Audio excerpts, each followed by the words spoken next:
For example, you see, the way our shooting of weddings has changed in Kashmir. It's almost now akin to filmmaking. I mean, as if you are making a film. I have observed in many weddings recently, I saw that there's a particular function that happens, the haldi function, which is actually a Punjabi culture or a North Indian culture, So application of mehndi was not done here like that. So many other ways, that we have adopted from other cultures, and there's a cross-cultural exchange that's happening. It's not like, yes, the flow, like where it is flowing from, that is one important discussion that many theorists, many experts of the field have been working on it, that how does this cultural flow happens. But we have seen a reverse trend also. For example, I tell you that in cultural exchange, we have seen that cultural products have a soft power. So there are certain high context cultures. To give you an example of yoga, for example. So yoga is something which is of Indian origin, but you see its appeal in Europe, and then you see McDonaldization, the fast food thing.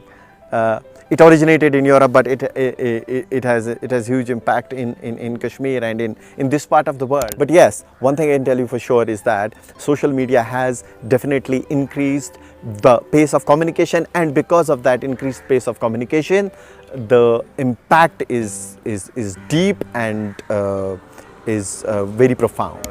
I'll not play that role here, that admonishing and controlling, and there are enough controls in our society and in our cultures. I mean, we have enough of social controls and all. We have seen that at some point of time we were thinking that there is so much of Western culture coming, and there's this influx of Western culture and invasion of Western culture, that our local indigenous cultures will be wiped out. But that didn't happen. That didn't happen. We see a very amazing thing happening, that whereas as we are accepting or adopting to the trends in the world culture or the mixed culture which you call, there we also see that people are going back to their own cultural identities, and they want to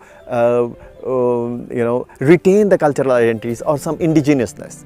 See, if you look at the social media now, you look at the Instagram pages, you see there are so many, I mean, the revival of Kashmiri language and Kashmiri poetry, Urdu language and Urdu poetry, your own dress codes, and now you see new fashionable trends coming in your own traditional, dresses, like Farran, how many, new variations have come of Farran and all. So what I am trying to say is that although there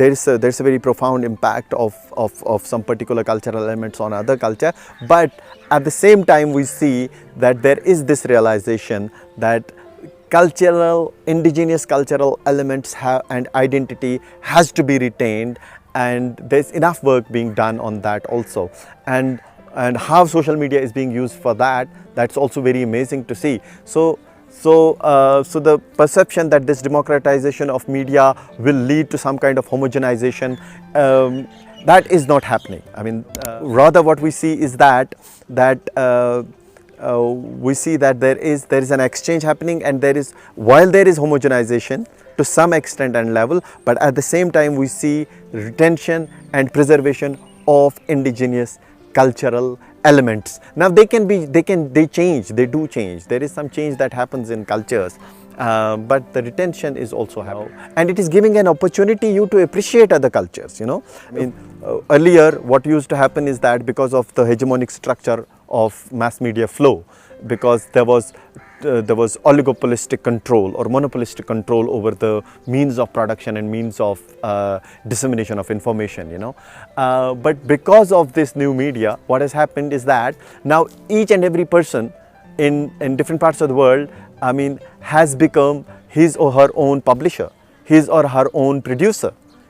So what is happening is that it has provided a platform for indigenous cultures also to showcase themselves. So you come to experience the cultural diversity also through this new media. So that's an amazing part thing about it.